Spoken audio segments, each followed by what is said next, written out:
రండి ఆరాధనలో ప్రవేశించే మునుపు ఒక మాట జ్ఞాపకం చేసుకుంటూ వద్దాం. ఎప్పటికే మనం ప్రార్థన ద్వారా పాటల ద్వారా కూడా ప్రభువుని మహింపరుస్తూ వచ్చాం, ఎంతగానో ప్రభువుని స్తుతిస్తూ వచ్చాం. ఈ సమయంలో మనం ఆరాధనలో ప్రవేశించే మునుపు ప్రభు సన్నిధిలో చేరి వచ్చిన మనం ప్రభుని ఆరాధించే మునుపు ప్రభు సన్నిధిలో ప్రభుని మహిమపరచక మునుపు ఒక మాట జ్ఞాపకం చేసుకుంటూ వద్దాం. ప్రకటన గ్రంథము 1వ అధ్యాయము 10-11 వచనాలు. ప్రకటన గ్రంథము 1వ అధ్యాయము 10-11 వచనాలు ఒకసారి అందరం కలిసి చదువుకుందాం.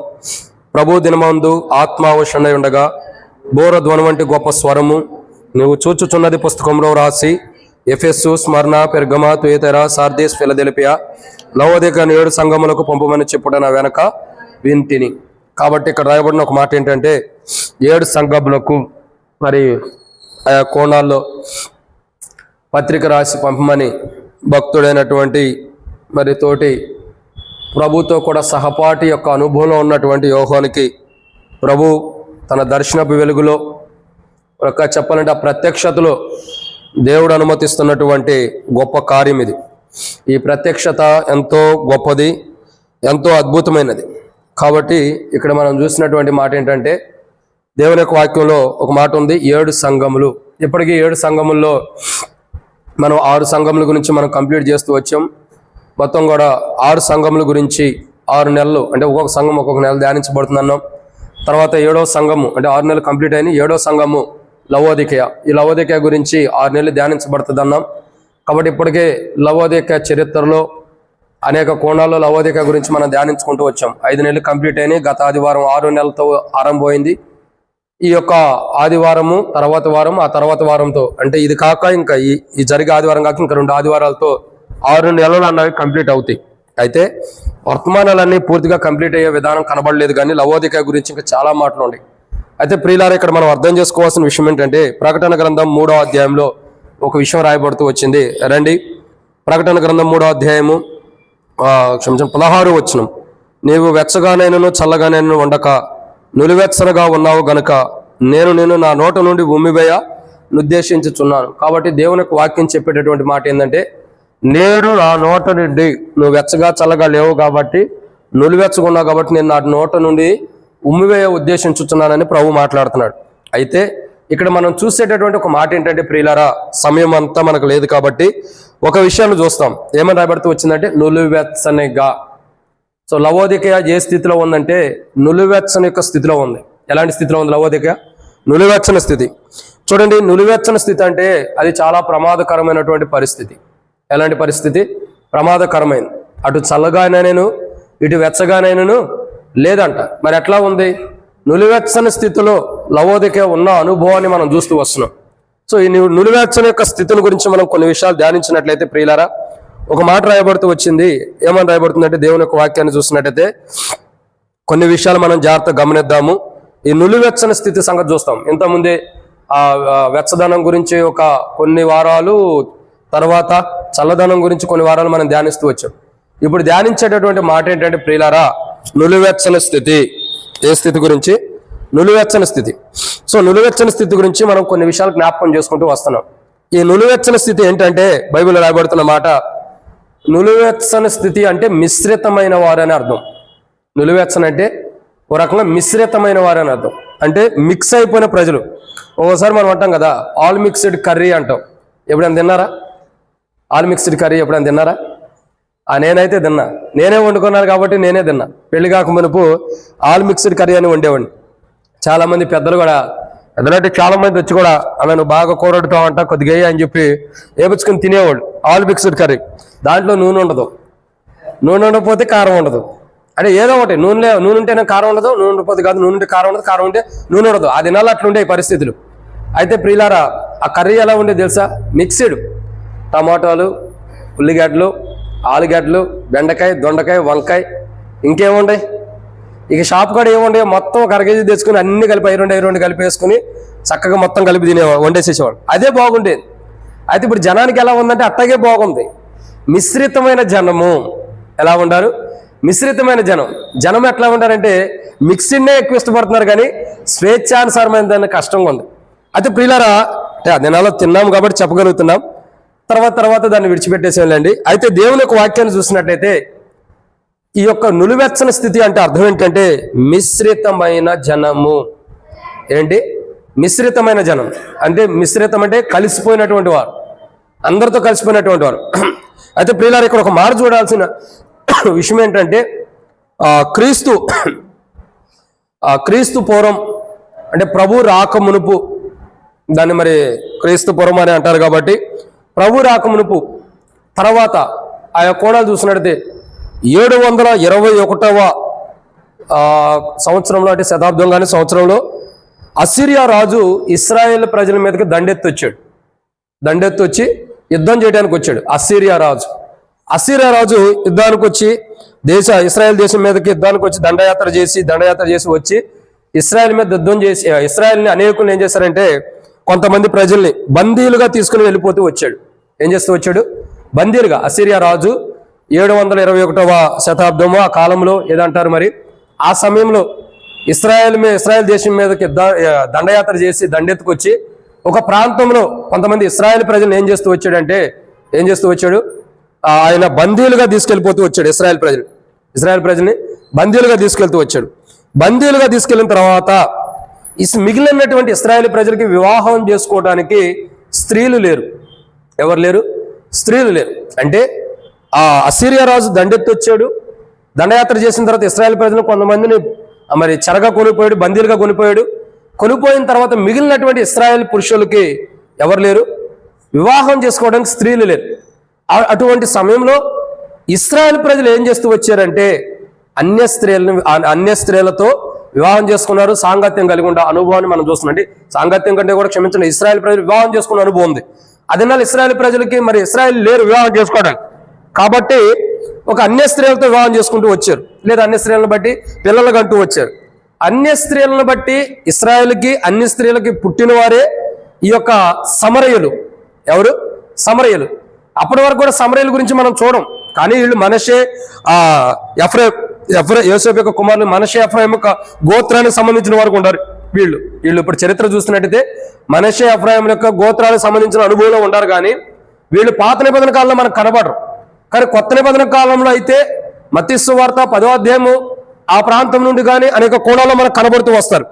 అయితే ప్రియులారు, ఇక్కడ ఒక మాట అర్థం చేసుకోవాల్సిన విషయం ఏంటంటే, మనం జాగ్రత్తగా గమనించాల్సిన విషయం ఏంటంటే, అసిరియా రాజు ఇశ్రాయేల్ దేశం మీద దండెత్తి వచ్చినప్పుడు ఇశ్రాయేల్ ప్రజల్ని మరి బందీలుగా తీసుకెళ్లిన తర్వాత మిగిలినటువంటి ఇశ్రాయేల్ ప్రజలు అన్య స్త్రీలను వివాహం చేసుకోవడం ద్వారా వారికి, అంటే దేవుని బిడ్డలకి అన్యులకి వారిరువురి కలయికలో పుట్టిన వారే సమరయులు. అందుకే యూదులు కానీ ఇశ్రాయేల్ ప్రజలు కానీ సమరయుల్ని దూరం పెడతారు, సమరయుల్ని ద్వేషిస్తారు కూడా, దూరం పెట్టిన అనుభవం కూడా ఉంటుంది. ఎందుకంటే సమరయులకి యూదులకి అంత సఖ్యత సమాధానం అనేది నేటికి కూడా లేదంటే తప్పు కాదేమో. ఒక కోణంలో చూడాల్సింది ఏంటంటే, సమరయులేమో మౌంటైన్ ఆఫ్ హెర్మోన్ అనే ఏదో ఒక పర్వతం ఉండేది. ఆ పర్వతం మీద సమరయులు ఏం చేయాలనుకుంటారు? ఆరాధన చేయాలనుకుంటారు. ఎక్కడ? వేరే పర్వతం మీద. మోరియా పర్వతం మీద ఏమో దేవుడి ప్రత్యక్షలో దేవుడు అనుమతించినటువంటి కోణం మోరియా పర్వతం పెట్టుకుంటే మన ఎవరంటే సొలొమోను మందిరం కట్టిస్తూ వచ్చాడు. అయితే ఇక్కడ కాదు, వాళ్ళు ఇంకొక ప్రదేశంలో ఆరాధించాలని చెబుతారు. అందుకే ప్రభు కూడా చెబుతారమ్మా, మీకు తెలియని దాన్ని మీరు ఆరాధిస్తున్నారు, మాకు తెలిసిందని మేము ఆరాధిస్తున్నామని యోహాను సువార్త 4వ అధ్యాయంలో ప్రభు చెబుతూ వస్తాడు సమరయ స్త్రీతో. అంటే అక్కడ అర్థం కావాల్సిన విషయం ఏంటంటే, వాళ్ళు ఒక సపరేట్ అయిన దేవాలయం కట్టుకుని అక్కడ ఆరాధన చేస్తాడు ఈ సమరయులు. ఈ యొక్క ఇశ్రాయేల్ ప్రజలందరూ కూడా ఇక్కడ దేవాలయం ఏదైతే సొలొమోను కట్టించాడో ఆ ప్రాంతంలో అక్కడ ఆరాధన చేస్తూ వస్తారు. అసలు సమరయులు దూరంగా ఉండి వేరే మందిరం కట్టుకోవడానికి కారణం ఏంటంటే, ఆనాడు మొదటి మందిరం కట్టినప్పుడు, మొదటి మందిరం నిర్మాణం చేయబడినప్పుడు కానీ, లేదా అనేక కోణాల్లో కానీ, లేదా ఆ దేవాలయం కట్టబడినప్పుడు సొలొమోను కట్టిన అని అనుభవం కాదు, తర్వాత అయినా కట్టబడినప్పుడు కూడా సమరయుల్ని వీళ్ళు పిలవలేదంటే ఇశ్రాయేల్ ప్రజలు. ఎందుకు? మందిరం డెడికేషన్ కాను, మందిరం ఓపెనింగ్ కాను, ఇంకోటి ఉంటాయి కదా మన భాషలో చెప్పాలంటే, దానికి పిలవల. అందుకోసం ఏం జరుగుతూ వచ్చింది?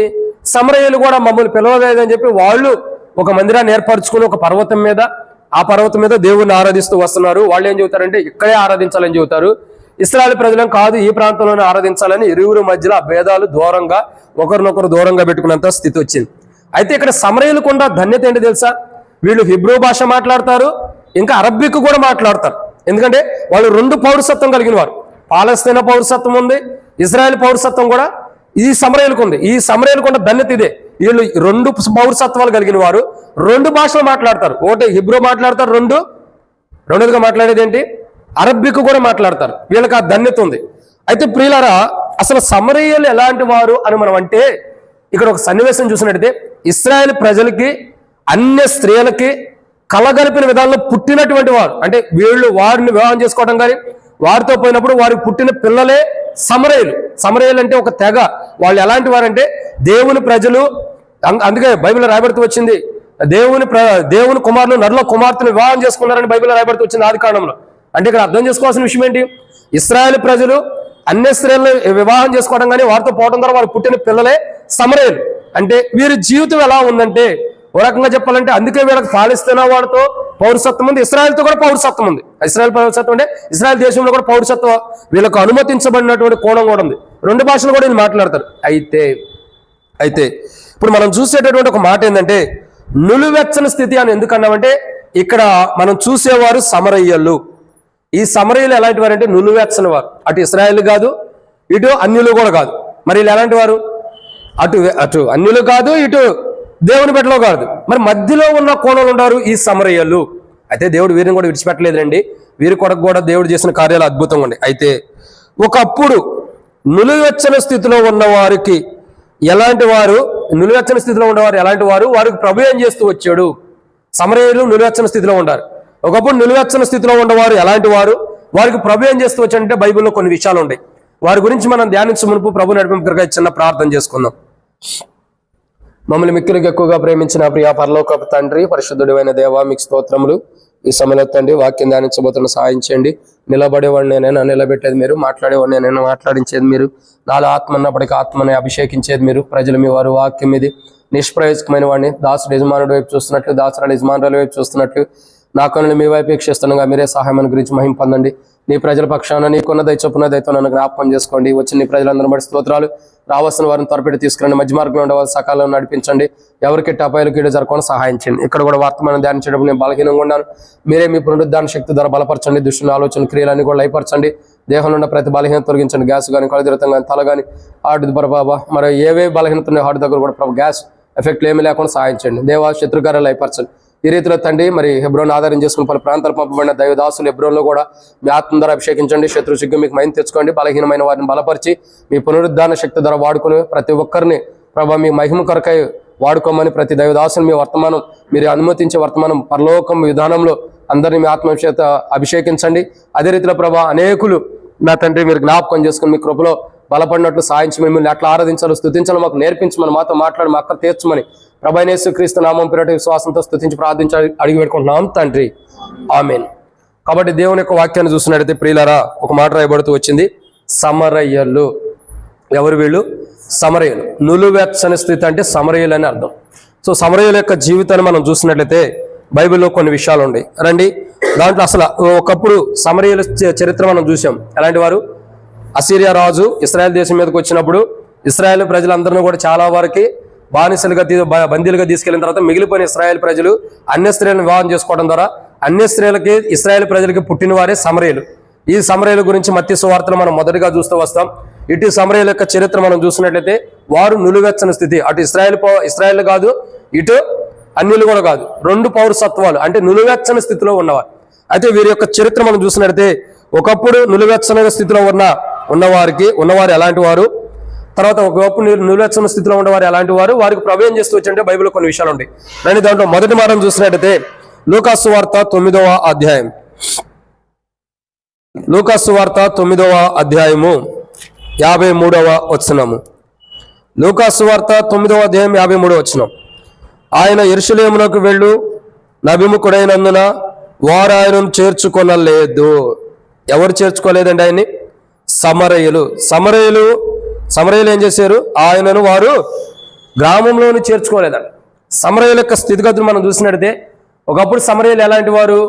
వాస్తవానికి ఇప్పటికి కూడా సమరయ్యలకిను యోధులకు కానీ ఇశ్రాయేల్ ప్రజలకి సరైన సఖ్యత లేదు, సరైనటువంటి సంబంధం లేదు, వారి మధ్యలో సమాధానం లేదు. అయినా యేసుక్రీస్తు ప్రభువు ఈ లోకానికి రావటం ద్వారా ఇశ్రాయేల్ ప్రజలకి నశించిన ఇశ్రాయేల్నే కాదు సమరయ్యలు కూడా రక్షించడానికి ఈ లోకానికి వచ్చాడు. అందుకే ప్రభు పరమును కొనుపోబడేటప్పుడు అపోస్తల కార్యంలో చూసినట్టు మొదటి అధ్యాయంలో మీరు యోదయ సమరయ ప్రాంతములకు భూదిగాంతంలో వరకు వెళ్ళి నాకు సాక్షులుగా ఉండడానికి సెలవిస్తూ వస్తున్నాడు. ఎందుకంటే సమరయ్యలు కూడా ప్రభు విడిచిపెట్టల. అయితే ఇక్కడ సమరయ్యల యొక్క స్థితిగతులు ఎలా ఉన్నాయి అంటే మొట్టమొదటిగా వారు చూసినట్లయితే సమరయ్యలు ఎలాంటి వారు? ఆయనను అంటే వారు ప్రభువారిని గ్రామంలోకి చేర్చుకోవటానికి కూడా ఇష్టపడినటువంటి వారు. ఈ సమరయ్యలు ఎలాంటి వారు? యేసుక్రీస్తు ప్రభువారిని అంటే తమ గ్రామంలో చేర్చుకోవడానికి కూడా ఇష్టపడినటువంటి ప్రజలు. వారి జీవితాలు చూడండి ఎంత దారుణంగా ఉండేయో. సమరయ ప్రజల యొక్క చరిత్ర చూడంగానే నులువెచ్చని స్థితిలో ఉన్న సమరయులు ఎలా ఉండారంటే, నులువెచ్చని స్థితిలో ఉన్నటువంటి సమరయుల యొక్క జీవితం ఎలా ఉందంటే, యేసుక్రీస్తు ప్రభువారు వారి గ్రామంలోకి వస్తానంటే, వారి గ్రామంలోకి వస్తుంటే ప్రభువుని చేర్చుకోవాలా. వస్తానంటే కాదు, వస్తుంటే ప్రభువుని చేర్చుకోవాలా. చూడండి, ఇక్కడ నులువెచ్చని స్థితి కలిగినటువంటి ఇక్కడ సమరయుల యొక్క చరిత్ర మనం చూసినట్టయితే వారు ప్రభువుని చేర్చుకున్నటువంటి వారు. యేసుక్రీస్తు ప్రభువారు వారి గ్రామంలో ప్రవేశిస్తున్నాడు. బహుశా యేసు ప్రభువారు ఒక గ్రామంలోకి వచ్చాడంటే గ్రామంలోకి మేలే జరిగింది కానీ కీడు జరగదు. ఆ గ్రామానికి ఆశీర్వాదం ఉండేదే కానీ శాపం ఉండదు. శాపం ఉండదాన్ని తొలగించడానికి యేసు ప్రభు వస్తాడు.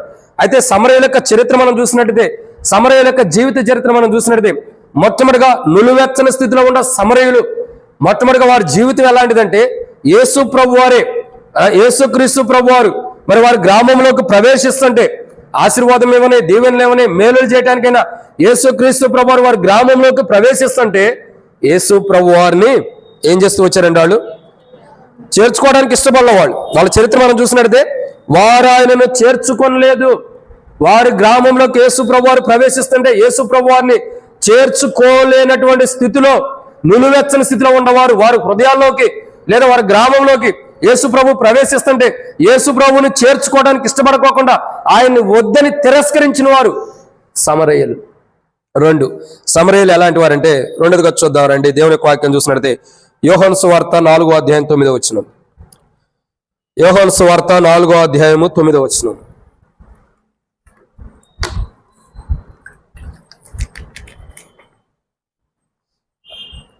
యోహాను సువార్త 4వ అధ్యాయం 9వ వచనం. ఆ సమరయ స్త్రీ, యూదుడు అయిన నీవు సమరయ స్త్రీనైన నన్ను దాహమునకిమ్మని ఎలాగ అడుగుతున్నావని ఆయనతో చెప్పాను. ఎలాగనగా యూదులు సమరయులతో సాంగత్యము చేయరు. కాబట్టి ఇక్కడ చూస్తున్నటువంటి రెండవ మాట, రెండో మాట మొదటిగా సమరయ్యలు నులివెచ్చని స్థితిలో ఉండేవారు. వారి జీవితాలు చూస్తున్న మొదటిగా వారు ఎలా ఉండారు? యేసుక్రీస్తు ప్రభువారిని తన వారి గ్రామంలోకి చేర్చుకొనన్నటువంటి వారు. రెండోదిగా చూసినట్టయితే అంటే వాస్తవానికి వాళ్ళు చేర్చుకోలేదు కానీ ప్రభు అయితే వారిని చేర్చుకోవడానికి ఇష్టపడుతున్నాడు. అవునా కదా? చూడండి, అనేక పర్యాయంలో యేసు ప్రభువారిని కూడా అంటారు. ఏమంటారంటే ప్రజలు, ఈయన సమరయ్యలాగా ఉండాడు, దెయ్యం పట్టిన వాడని ప్రభుని అంటారు. అంటే ప్రభు సమరయ్యలను చేర్చుకోవడానికి కూడా ఇష్టపడ్డాడు. కానీ సమరయ్యలను చేర్చుకోవడానికి ఇష్టపడ్డాడు. కానీ వారి జీవితాలు చూసినట్టయితే వారు ఎలాంటి స్థితిలో ఉండా వారిని చేర్చుకోవడానికి ఇష్టపడ్డాడే కానీ, నులువెచ్చని స్థితిలో ఉండా వారిని చేర్చుకోవడానికి ఇష్టపడ్డాడు. కానీ సమరయ్యలు ప్రభుని చేర్చుకోవడానికి ఇష్టపడలా. ఇది మొదటి మాట. అయినా వారిని విడిచిపెట్టలా. రెండోదిగా మనం చూస్తున్నాము యోహాను సువార్త 4వ అధ్యాయం 9వ వచనంలో చూసినట్టయితే ఈ సమరయ్యలు ఎలాంటి వారంటే భేదాభిప్రాయాలు చూపించేవారు. ఎలాంటి వారు? భేదాభిప్రాయాలు చూపించేవారు. సమరయ్యలు ఈమె చూడు ఏమంటుంది? అయ్యా నీవు యూదుడవు, నేను సమరయ్యరాలను. అంటే అర్థం ఏంటి? అక్కడ ఒక భేదాభిప్రాయం చూపిస్తుంది. ఈ సమరయ స్త్రీ యొక్క విధానం మనం చూస్తే ఈ సమరయ్యలు ఏం చేస్తున్నారు? నులువెచ్చని స్థితిలో ఉన్నవారు. వీరేం చేస్తున్నారు? మొట్టమొదటిగా ప్రభువుని వారి గ్రామాల్లో చేర్చుకోవట్లేదు. రెండోదిగా చూసినట్లయితే భేదాభిప్రాయాలు చూపించేవాళ్ళు. ఎలాంటి భేదాభిప్రాయం చూపిస్తున్నారు? నీవు యూదుడవు, మేము సమరయ స్త్రీని అంటారు. అంటే అర్థం ఏంటి? యేసుక్రీస్తు ప్రభువులో ఏ భేదం లేదు. అయితే ఏ భేదం లేదు, అందరిని పాపం చేసి దేవుడు అనుగ్రహించి మహిమను పొందలేకపోయినప్పుడు యేసు ప్రభువు ఈ లోకానికి వచ్చి దేవుని యొక్క మహిమను పొందలేని వారికి దేవుని మహిమనిస్తూ వారిలో ఉన్న భేదాభిప్రాయం తీసివేయడానికి ఈ లోకానికి వచ్చాడు. అయితే సమరయ స్త్రీ యొక్క జీవితం మార్చబడాల. సమరయ స్త్రీ ఏమంటుంది? నీవు యూదుడవు, నేను సంఘంలో మందిరాల్లో నేడు దినాల్లో కుల పిచ్చులు కూడా ఉన్నాయి. కొంతమంది కులాలు కూడా ఉండేవాళ్ళు ఉంటారు, కొంతమంది మతాలు కూడా ఉండేవాళ్ళు ఉంటారు, కొంతమంది ప్రాంతీయ భేదాలు కూడా ఉండేవాళ్ళు ఉంటారు. ఎందుకంటే నీవు అది, నేను ఇది అని. సంఘంలో అది లేదు, మందిరంలో అది లేదు. సమరయులు నులువెచ్చని స్థితిలో ఉన్నారు కాబట్టి వాళ్ళకి ఆ స్థితిగతులు ఉన్నాయి. సమరయులు ఎలాంటి వారు? నులువెచ్చని స్థితిలో ఉన్నటువంటి వారు. సమరయులు నులువెచ్చని స్థితిలో ఉన్నారు కాబట్టి భేదాలు చూపిస్తున్నారు. నీవు యూదుడవు, నేను సమరయ స్త్రీని. అర్థమవుతుందండి? నేటి దినాల్లో మందిరాల్లో సంఘంలో ప్రాంతీయ భేదాలు ఎక్కువైపోయినాయి, కుల భేదాలు ఎక్కువైపోయినాయి, మత భేదాలు ఎక్కువైపోతూ వచ్చినాయి. ఫలానా కులము సేవకుడు మా కులమేనా, సేవకురాలు మా కులమేనా, వచ్చిన సంఘానికి కొత్త సేవకుడు వస్తుంది మా కులమేనా, పెద్దలు మా కులమేనా, విశ్వాసులు మా కులమేనా, ఒక కులాస్తులందరూ కూడా ప్రాంతాన్ని చేరేవారుగా అయిపోయారు.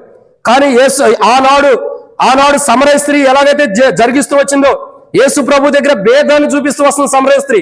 సమరయులు ఎలాంటి వారంటే భేదాభిప్రాయాలు చూపించేవారు.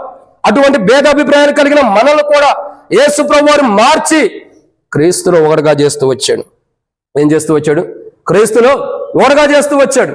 కానీ ఈ రోజుల్లో మందిరాల్లో వచ్చేసినాయి ఇలాంటి కులాలు, మతాలు, ప్రాంతీయ భేదాలు అన్నీ కూడా సంఘాల్లో మందిరాల్లోకి వచ్చేసినాయి. కానీ అది సమరయుల యొక్క విధానం. అదంతా కూడా భేదాభిప్రాయాలు చూపించింది ఎవరు? సమరయులు. యేసు ప్రభు వారు ఎక్కడికి వచ్చాడు? సమరయ స్త్రీ దగ్గరకు వచ్చాడు. ఆమె సమరయ స్త్రీ అని ప్రభువు తెలీదా? ఆమె సమరయులనే ప్రభువు తెలీదా?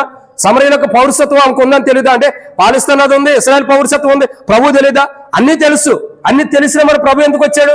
ఎందుకంటే సమరయులను కూడా విడిచిపెట్టాలని ప్రభు ఇష్టం లేదు. ఎవరినూ నశింపవలదని ప్రభు యొక్క వాక్యం హెచ్చరిస్తూ వస్తుంది.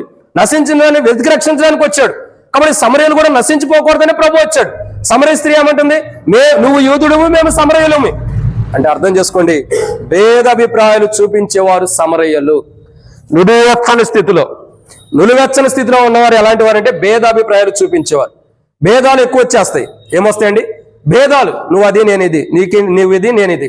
కులాలు, మతాలు, రకరకాల విధానాలన్నీ కూడా, ప్రాంతీయ భేదాలు కూడా, నువ్వు ఆ ప్రాంతం, మేము ఈ ప్రాంతం, భేదాలన్నీ కూడా వచ్చేస్తాయి. ఏంటంటే సమరయుల యొక్క మనస్తత్వం. అదే ప్రభుతో మాట్లాడుతుంది సమరయ స్త్రీ మాట్లాడుతున్నప్పుడు ప్రభు అనేక కోణాల్లో ఆమెకి చెప్పాల్సిన రీతిలో జ్ఞానం వచ్చేటట్టు చెప్పి ఆమె జీవితాన్ని మారుస్తూ వస్తాడు. అయితే ప్రియులారా, మొట్టమొదటిగా సమరయులు ఎలాంటి వారు అంటే నులివెచ్చని వారు. వాళ్ళు ఎలాంటి వారు? సమరయులు ప్రభువుని చేర్చుకోరు. వారు గ్రామంలోకి, వారిలో కూడా ప్రభువుని చేర్చుకోడు. అయినా ప్రభు చేర్చుకుంటున్నాడు. రెండు, సమరయులు ఎలాంటి వారు అంటే నులివెచ్చని స్థితిలో ఉండేవారు. అంటే అటు ఇశ్రాయేలు కాదు, ఇటు అన్యులు కాదు. ఇశ్రాయేలు పురుషులకి, అన్య స్త్రీలకి పుట్టినటువంటి వారు సమరయులు. ఈ సమరయులు మొట్టమొదటిగా ప్రభువుని చేర్చుకున్నటువంటి వారు, హృదయంలోకి కానీ గ్రామంలోకి కానీ. రెండు, ఈ సమరయులు ఎలాంటి వారు అంటే ఎలాంటి వారు? భేదాభిప్రాయాలు చూపించేవారు. ఏమంటున్నామా? నీవు యూదుడవు, నేను సమరయ స్త్రీని. ఇటువంటి భేదాభిప్రాయాలు చూపించేటటువంటిది అటువంటి వారు. యేసు ప్రభు ఏమన్నాడు? అమ్మా నాకు దాహం అవుతుంది, దాహం ఇమ్మన్నాడు. దాహం ఇచ్చేటప్పుడు భేదాభిప్రాయాలు అవసరమా? మన ఇంటికి పగవాడు వస్తే మనం భోజనం పెట్టమా? భోజనం చేసే టైంలో పగవాడు వచ్చినా భోజనం పెడతాం. టిఫిన్ చేసే టైంలో పగవాడు వచ్చినా మనం టిఫిన్ పెట్టుకొని ఉంటామా? బ్రేక్ఫాస్ట్ పెట్టుకొని ఉంటాం? పెడతామే. మరి యేసు ప్రభు వారు ఏమడిగాడు? దాహం అడిగాడు. ఒక రకంగా యేసు ప్రభు వారు, లేదంటే సమరయులు, లేదంటే యేసు ప్రభు కాదు, యూదులు కానీ సమరయులు కానీ ఇద్దరి మధ్యలో భేదాలు ఉండొచ్చు. కానీ ఒక వ్యక్తి దాహం అని అడిగితే దాహం ఇవ్వకుండా ఉంటారు ఎవరైనా? కానీ దాహం ఇవ్వకోకుండా భేదం చూపిస్తుంది. ప్రభు దాహంతో వచ్చి అమ్మ నాకు దాహం నీళ్ళు ఇమ్మంటే నీళ్ళు ఇవ్వాలి, నువ్వు ఎవరైనా తాగయ్యా అని చెప్పనాలి.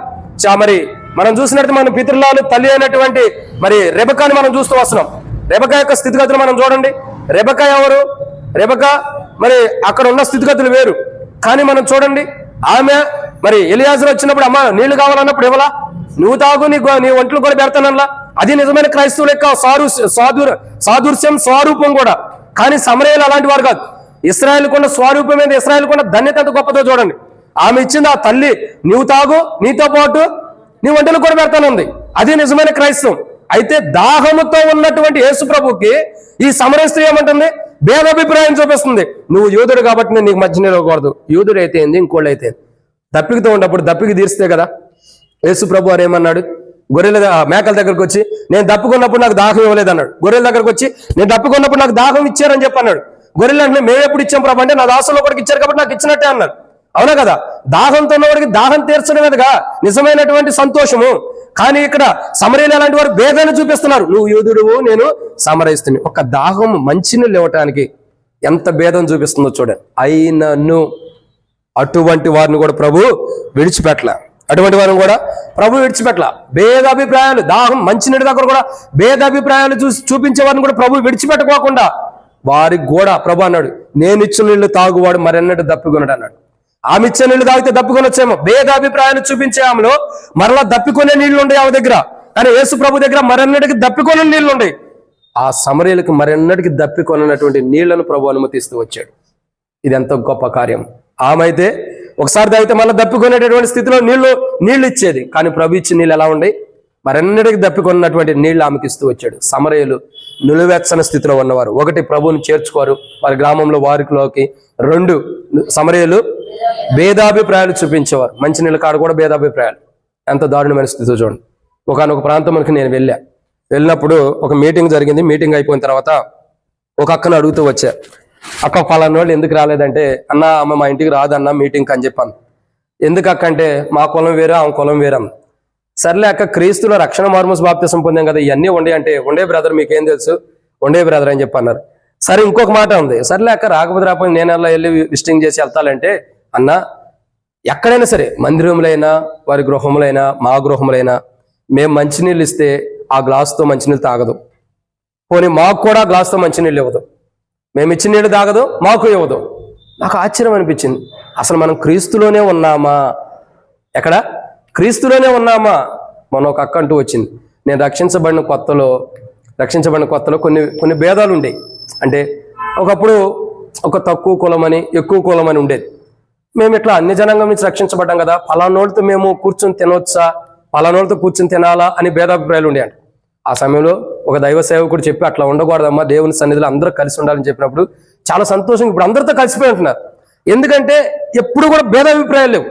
ఒక గ్లాస్ కాడే, ఆ గ్లాస్తో వాళ్ళు తాగిన గ్లాస్తో వీళ్ళు తాగరంట. ఇంకా క్రీస్తులోకి వచ్చింది ఎక్కడ? ఇంకా ప్రభులోకి వచ్చింది ఎక్కడ? ఇంకా రక్షించబడి ఇంకో ఉపయోగం ఏముంది? పాప క్షమాపణ ఉంది, ఉపయోగం ఏముంది? క్రీస్తులో కులాలు లేవు కదా, క్రీస్తులో ఉంటూ కూడా కుల భేదాలు ఎలా కొట్టినాయి? ఈ విశ్వాసి అదే బలంలోనే నువ్వు కూడా తాగుతుంది, అదే రక్తంలోనే నువ్వు కూడా తాగుతుంది. ఇప్పుడు ఆ రక్తం నీకు ఏమి తాగుతుంది, నీకు ఇచ్చాము నువ్వు తాగువా? ఖచ్చితంగా తాగుతాం కదా, మరి గ్లాసు మార్చాలా అంటే నేటి దినాల్లో భేదాలు ఉన్నాయి. అయితే ప్రియులారా, సమరయులు భేదాభిప్రాయాలు చూపించేవారు, నీటి కాడ కూడా భేదాభిప్రాయం చూపించారు. అయినా ప్రభు వారిని కూడా విడిచిపెట్టుకోకుండా, సమరయులు భేదాభిప్రాయాలు చూపించిన ప్రభు భేదాభిప్రాయం చూపించకుండా వారికి జీవజలాన్ని ఇస్తూ వచ్చాడు. ఇది రెండో మాట. మూడో విషయాన్ని చూద్దారండి. నిలువెచ్చని స్థితిలో ఉన్న సమరయులు ఎలాంటి వారు? లూకాసు వార్త 9వ అధ్యాయం 58వ వచనం. లూకాసు వార్త 9వ అధ్యాయం 58వ వచనం.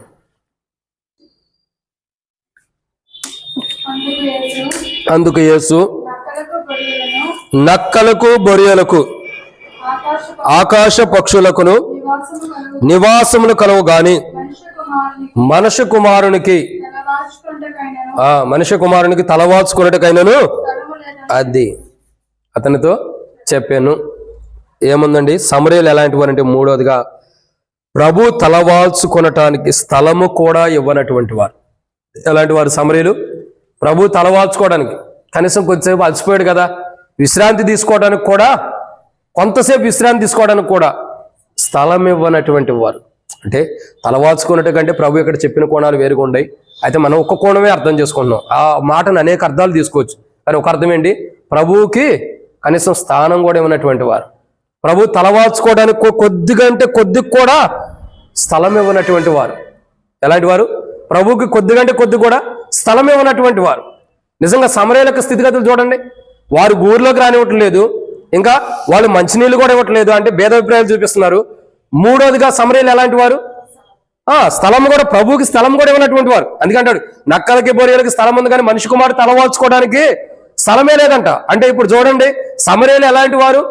యేసు ప్రభు తలవాల్చుకు అలసిపోయినటువంటి దేహము కానీ, అలసిపోయినటువంటి దేహానికి రెస్ట్ కోసం కొంత స్థలము కూడా ఇచ్చి, అయా నువ్వు స్థలం ఇక్కడ కొంతసేపు అలసట తీసుకోమని కూడా అనలేనటువంటి స్థితిలో ఉన్నారు. ఎవరు? సమరయులు. సమరయుల యొక్క స్థితిగతులు ఎంతో దారుణంగా ఉన్నాయి. అయినను ప్రభు విడిచిపెట్టాడా? ప్రభు అయితే విడిచిపెట్టలా. చూడండి, వారు ప్రభుని చేర్చుకోకపోయినా ప్రభు వారిని చేర్చుకున్నాడు తనలోకి. క్రీస్తులో ఆయన దేహంలో ఒక అవయవాలుగా వారిని చేస్తూ వచ్చాడు. రెండోదిగా చూస్తున్నట్లయితే వారు భేదాభిప్రాయాలు చూపించిన వారి పట్ల ప్రభు భేదాభిప్రాయాలు చూపించుకోకుండా వారిచ్చే దాని అయితే దప్పుకుంటారు. కానీ ప్రభు మరన్నిటికీ దప్పుకున్నటువంటి ఏం చేశాడు? నీటినిచ్చి వారి దప్పికను తీర్చిన వారు ఉంటాడు. ఇది రెండు. మూడోదిగా సమరయుల స్థితిగతులు ఏంటి? వారు చూసినట్టు మూడోదిగా వారు ఎలాంటి వారు? ప్రభువుకి స్థలం ఇవ్వాల, ప్రభు తలవాల్చుకోవడానికి కూడా స్థలం ఇవ్వనటువంటి వారు. అయినా ప్రభు ఏం చేశాడు? వారు కొరకు పరలోకంలో స్థలాన్ని సిద్ధపరిచాడు. వారు ప్రభువుకి స్థలం ఇవ్వట్లేదు. సమరయులు చూడండి, నిలువెచ్చని స్థితిలో ఉన్నవారు ప్రభువుకి స్థలం ఇవ్వరు. అయినా నిలువెచ్చని స్థితిలో ఉన్నవారు ప్రభువుకి స్థలం ఇవ్వకపోయినా వారికి పరలోకంలో స్థలం ఇస్తున్నాడు. అందుకే యోహాను 14వ అధ్యాయం 1 వచనంలో అంటాడు, నేను వెళ్ళి మీకు స్థలము సిద్ధపరిచినట్లా నేనుండే స్థలంలో మీరు ఉండగానే మరలా వచ్చి తీసుకెళ్తాను అన్నాడు. అంటే అర్థం ఏంటి? సమరయులు ప్రభు తలవాల్చుకోవడానికి స్థలమే పోయినా, ఈ స్థలం ఎలాంటిది? గాలి వస్తే కొట్టుకుపోయింది, ఏదైనా భూకంపం వస్తే పడిపోయింది, అంతే కదా. ఈ ఇళ్ళు ఎలాంటి, ఈ స్థలాలు ఎలాంటి? చెదిరిపోయేటటువంటి. కానీ ప్రభు ఇచ్చే స్థలం నిత్యత్వం, అది ఎప్పటికీ ఉండేది, అది చిరస్థాయిగా ఉండిపోయేది. ప్రభు కృప ఉన్నంత వరకు, నిత్యత్వంలో మనం ఉన్నంత వరకు అది ఎప్పటికీ ఉండేదే. అంత గొప్ప ధన్యత. వాళ్ళు ప్రభు తలవాల్చుకోవడానికి స్థలం ఇవ్వకపోయినా ప్రభు పరలోకంలో వారికి స్థలం ఇస్తూ వచ్చాడు వారు ఉండటానికి. నిజంగా ఎంత గొప్ప ధన్యత. నులివెచ్చని స్థితిలో ఉన్నవారు ఎలాంటి వారంటే ప్రభు తలవార్చుకోవడానికి కూడా స్థలం ఇవ్వరు, అయినా నులివెచ్చని స్థితిలో ఉండాలి అని చెప్పి ప్రభు విడిచిపెట్టుకోకుండా వారు స్థలం ఇవ్వకపోయినా వారికి స్థలం ఇచ్చాడు పరలోక రాజ్యంలో. ఇది ఎంతో గొప్ప ధన్యత, ఇది ఎంతో గొప్ప ధన్యత. ఇది మూడో మాట. నాలుగోదిగా చూద్దాం రండి. నాలుగో విషయాన్ని చూసినట్టయితే రండి, దేవునికి వాక్యం చూసినట్టయితే లూకా సువార్త 9వ అధ్యాయం 55వ వచనము. యోహాను ప్రభువా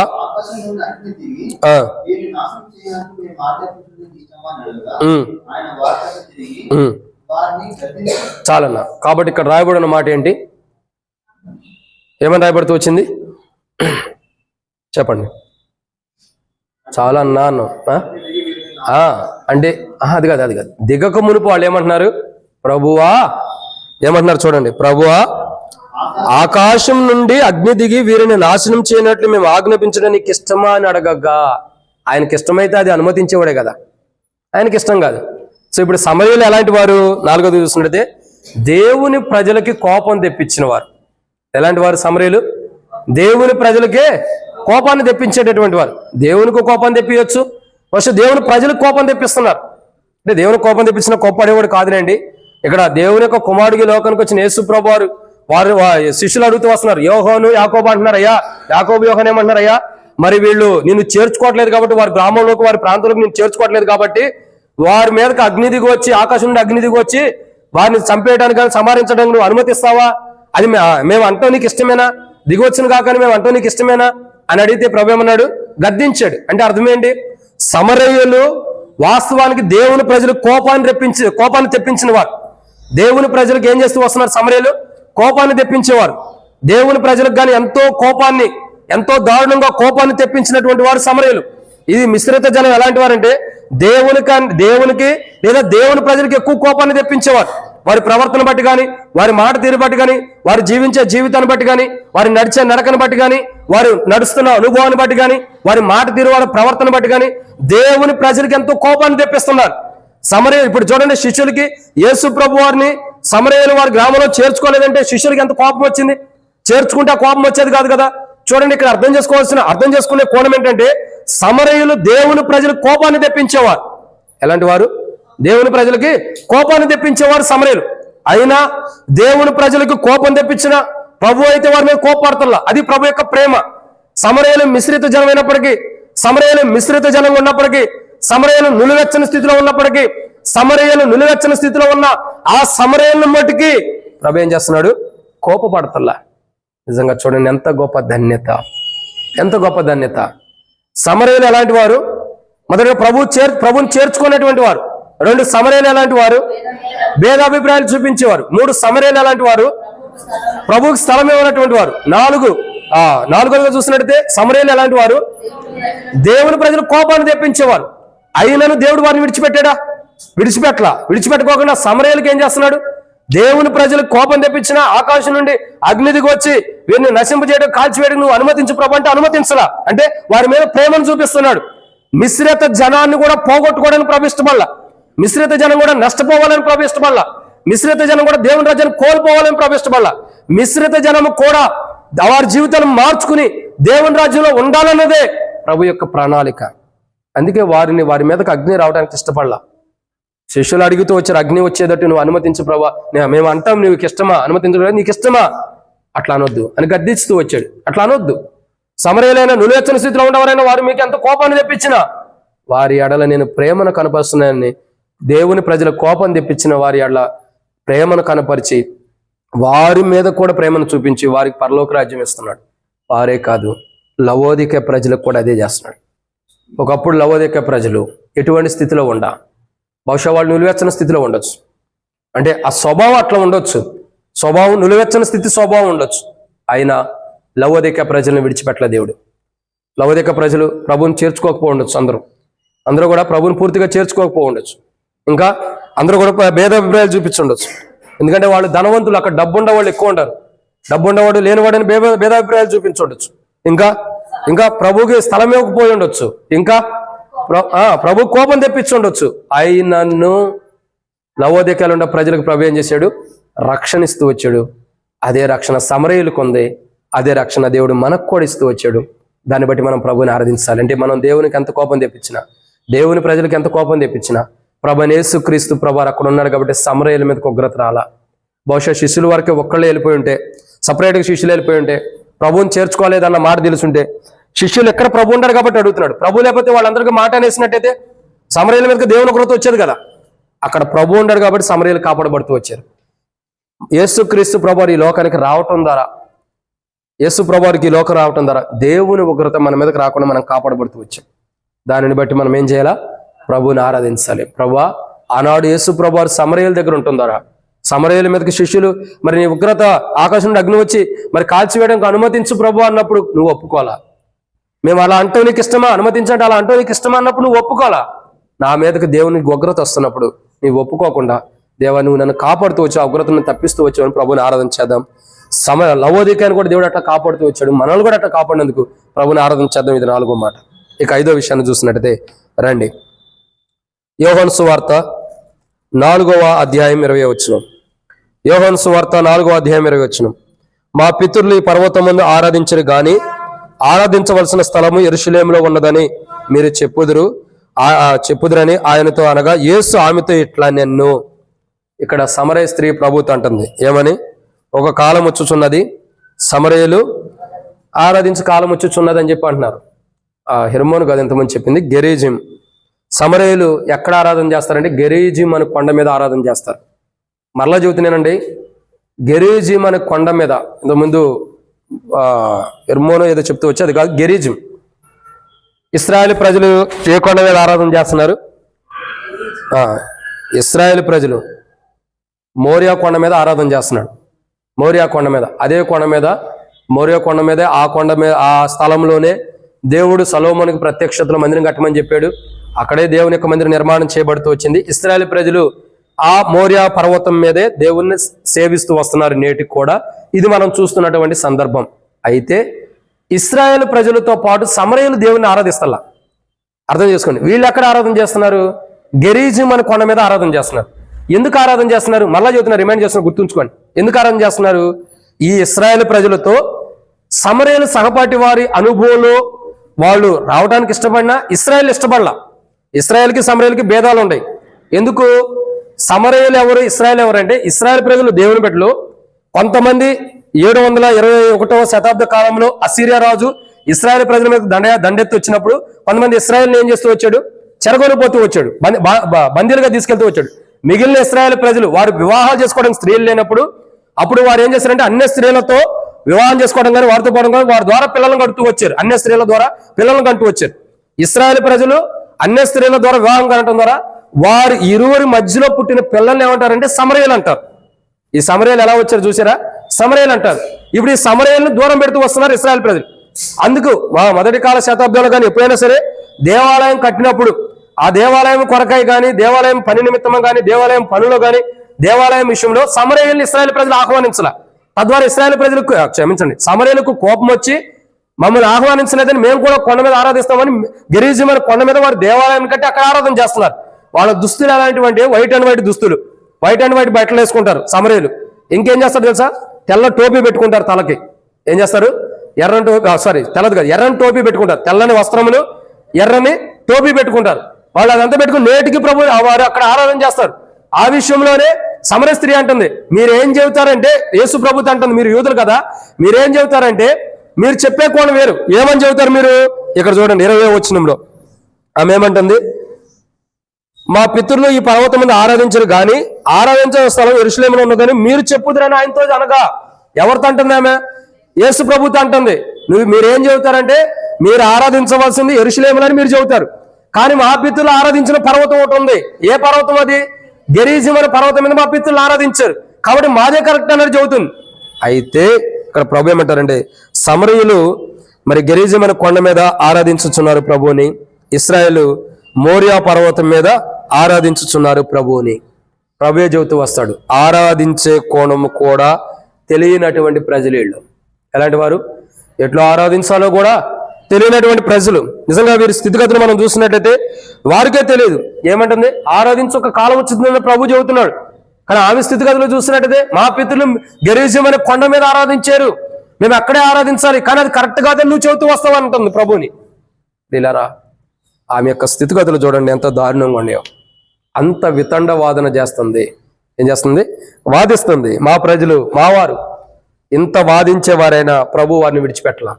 ఎలాంటి వారు? వాదించేటటువంటి వారు, వితండ వాదన చేసేవారు. సమరీలు వితండ వాదన చేస్తున్నా, వాదిస్తున్నా ప్రభు విడిచిపెట్టాడా? ఆ సమర స్త్రీని విడిచిపెట్టాడా? విడిచిపెట్టలా. ఆమె చరిత్ర నెక్స్ట్ టైం మనకు బాగా అర్థమైంది. విడిచిపెట్టాడా? విడిచిపెట్టలే. ఎందుకని? వితండ వాదన ఎంత వాదించినా, వాదించిన వారిని కూడా విడిచిపెట్టుకోకుండా వారికి కూడా దేవుని రాజ్యాన్ని ఇస్తున్నాడు.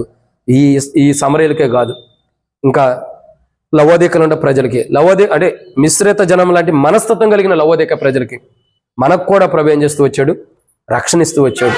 వారిని విడిచిపెట్టలా, మనల్ని కూడా విడిచిపెట్టుకోకుండా మన పరలోక రాజ్యం ఇచ్చినందుకు ప్రభువుని ఆరాధించాలి మనం. ఇది ఎన్నో మాట? 5వ మాట. కాబట్టి వీళ్ళు ఆరాధించే కోణం కరెక్ట్గా లేదు. ఎవరిది? సమరయులది. ఆరాధించే కోణం కరెక్ట్గా లేదు. గెరిజీమని కొండ మీద ఆరాధిస్తున్నారు. ఆరాధించవలసిన వారు యెరూషలేములో మోరియా పర్వతం మీద ఆరాధించాలి. అని అలా వాళ్ళు ఆరాధిస్తున్న కోణం వేరు. అయినను వారికి తెలియక చేస్తున్నప్పటికీ వారు తప్పులు చేసేవారు ఉంటారు, తప్పుగా ఆరాధించేవారు ఉంటారు. అయినా ప్రభు విడిచిపెట్టుకోకుండా వారి ఏళ్ల ప్రభు ఏం చేస్తున్నాడు? వారిని కూడా ఎట్లా ఆరాధించాలో, ఎవరిని ఆరాధించాలో కూడా వారికి కూడా తెలియపరిచి వారిని కూడా మంచి మార్గంలో పెట్టాడు. వారినే కాదు, లవోదిక ప్రజలు మనల్ని కూడా మంచి మార్గంలో పెట్టినందుకు ప్రభుని ఆరాధించాలి. ఇది 5వ మాట. 6వ విషయాన్ని చూద్దాం రండి. ఇక 6వ మాటను మనం చూసినట్టయితే రండి, దేవుని యొక్క వాక్యం చూసినట్టు యోహాను సువార్త 4వ అధ్యాయం 22వ వచనం. యోహాను సువార్త 4వ అధ్యాయం 22వ వచనం. మీకు తెలిసిన దాన్ని ఆరాధించువారు, అది ఏమని రాయబడుతూ వచ్చిందండి?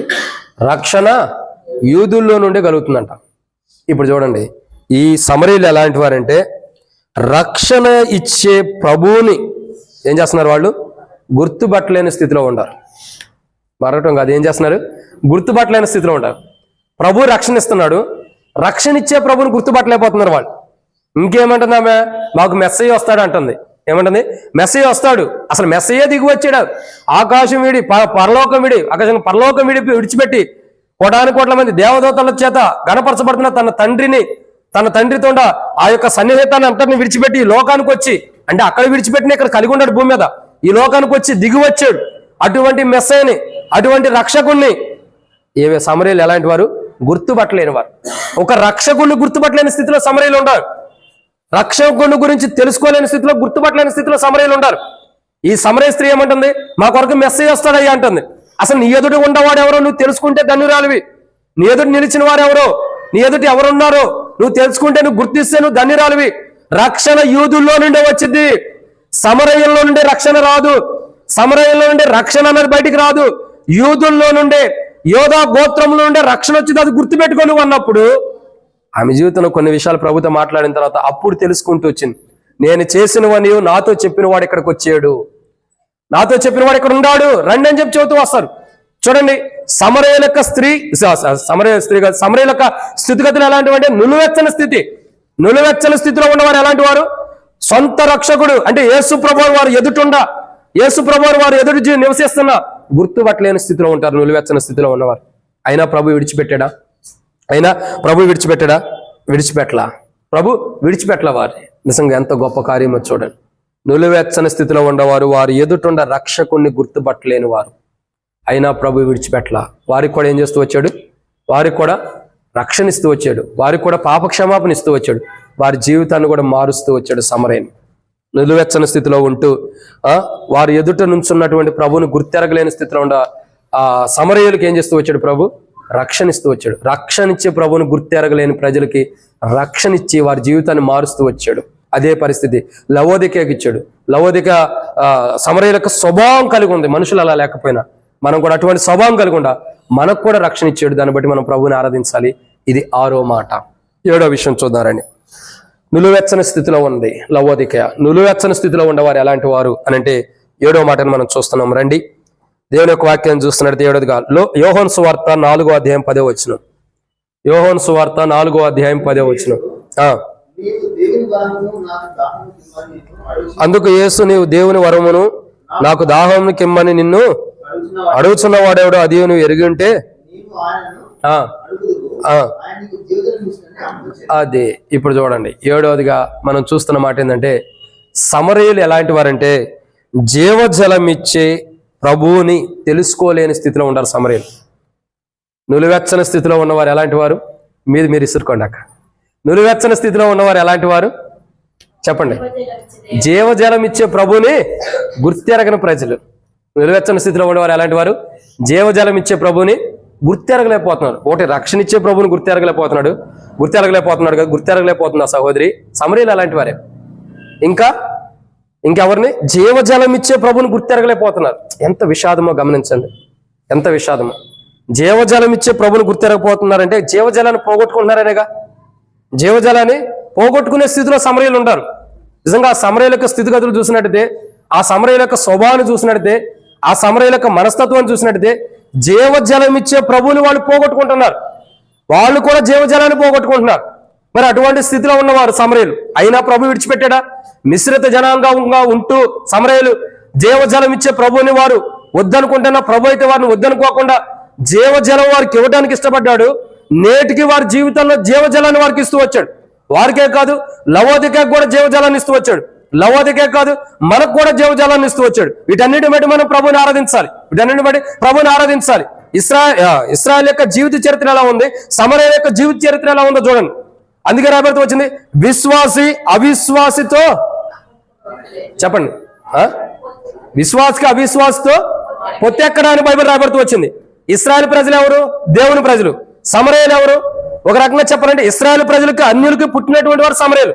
ఇప్పుడు ఈ సమరయులకి ఏముంది? పౌరసత్వం ఎక్కడుంది? మీరు వాక్యం వింటలా. సమరయులకి పౌరసత్వం ఎక్కడుంది? ఉందా లేదా? ఉంది, ఖచ్చితంగా ఉంది. సమరయులకి పౌరసత్వం ఎక్కడుంది తెలుసా? 2 పౌరసత్వాలు ఉన్నాయి. ఏమేంటది? ఒకటి పాలస్తీనా పౌరసత్వం ఉంది, 2 ఇశ్రాయేల్ యొక్క పౌరసత్వం ఉంది. ఎందుకు?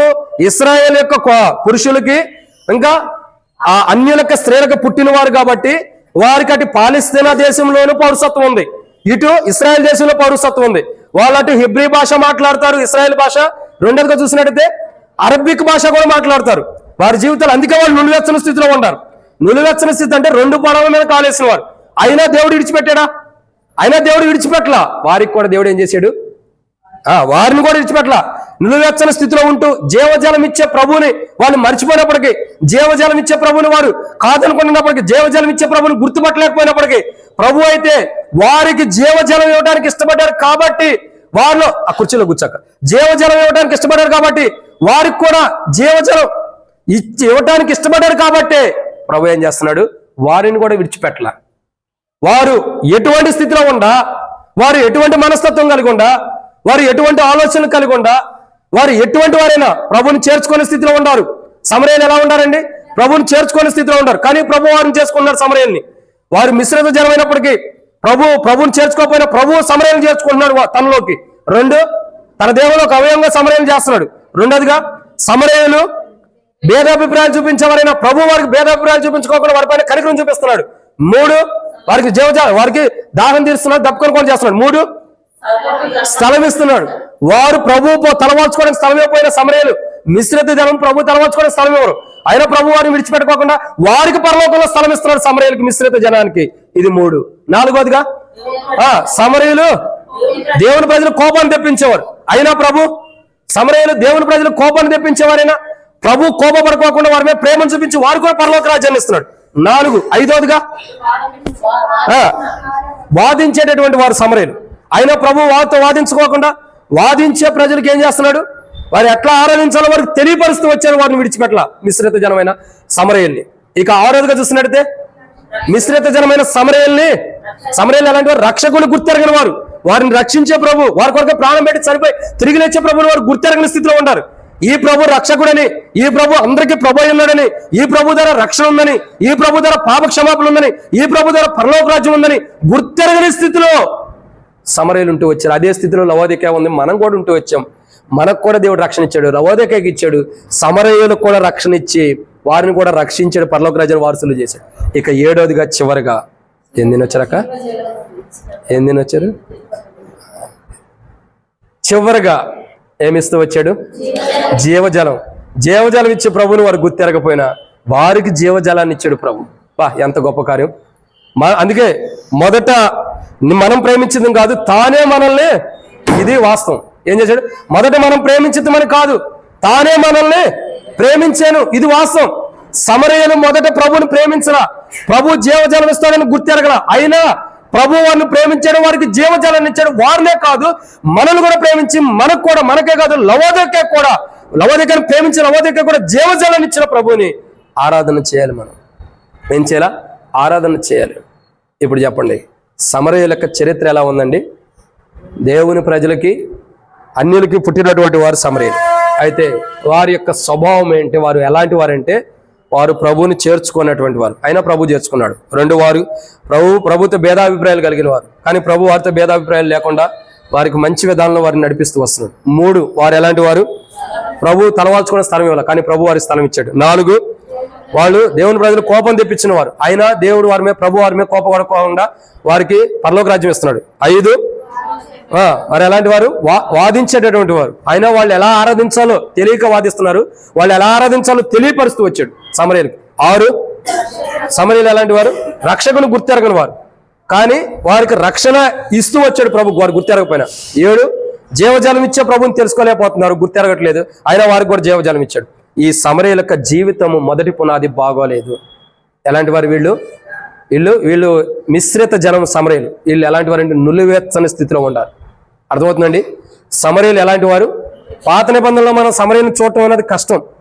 కొత్త నిబంధన మత్తయి సువార్త మనం 10వ అధ్యాయం అక్కడే చూస్తూ వస్తాం. మనం 10వ అధ్యాయంలో చూడండి, మొట్టమొదటిగా మనం చూడగలిగింది ఎక్కడంటే సమరయుల గురించి మత్తయి సువార్త 10వ అధ్యాయం. వారి విషయంలో ప్రభు దారుణంగా చెబుతాడు. 10వ అధ్యాయం 5వ వచనం మత్తయి సువార్త. యేసు ఆ 12 మందిని పంపుచు వారిని చూచి వారికి ఆజ్ఞాపించినది ఏమనగా, మీరు అన్యజనుల దారిలోనికి వెళ్ళకుడి, సమరయుల ఏ పట్టణములోనైనను ప్రవేశింపకుడు గాని అని చెబుతున్నాడు. ఎక్కడికి వెళ్ళొద్దు అన్నాడు? మొట్టమొదటి సమరయుల చరిత్ర గురించి చెప్పిందే ప్రభు. అసలు ఆ సమరయుల్ని బయటికి తీసుకొచ్చి సమరయులు ఉండారని తెలియపరిచింది కూడా ప్రభువే. ఎందుకు? ఇటు సమరయులకు కూడా రక్షణ ఇస్తూ వచ్చాడు. సమరయులు మిశ్రిత జనం, నులివెచ్చని స్థితిలో ఉండారు, అయినా వారిని కూడా ప్రభు విడిచిపెట్టుకోకుండా వారికి కూడా రక్షణ ఇస్తూ వచ్చాడు. మనం కూడా నిలువెచ్చని స్థితిలో ఉన్నప్పుడు, అంటే మన స్వభావం సమరయులు లాంటి స్వభావం, అటువంటి స్థితిలో ఉన్నప్పుడు మనం విడిచిపెట్టుకోకుండా మనకు ప్రభు రక్షణ ఇచ్చినందుకు ప్రభుని ఆరాధన చేద్దాం. అంత మాత్రమే కాదు, లవోదికను కూడా ప్రభు విడిచిపెట్టుకోకుండా, ఒకప్పుడు ఏ స్థితిలో ఉండా లవోదికకి ప్రభు ఏం చేశాడు? సమరయులు లాంటి మనస్తత్వం కలిగి ఉండా లవోదికకి, సమరయులు లాంటి మనస్తత్వం కలిగి ఉన్నప్పుడు కూడా లవోదికకి ప్రభు ఎన్నో ధన్యతలు ఇచ్చాడు. లవోదికలో ప్రజలను కూడా ఆయన చేర్చుకున్నాడు. వారికి వాదించే వాదన తీసివేసి వారి పట్ల కృపను చూపించాడు, వారికి రక్షణ ఇచ్చాడు, వారికి జీవజలాన్ని ఇచ్చాడు, వారికి పరలోక రాజ్యంలో స్థానం ఇచ్చాడు, ఇంకా ప్రేమిస్తూ వచ్చాడు. ఇవన్నీ చేస్తూ వచ్చాడు లవోదికని. లవోదిక సమరయుల్ని ప్రేమిస్తూనే కాదు, సమరయుల పైన చూపించడం కాదు, లవోదిక పైన చూపించాడు.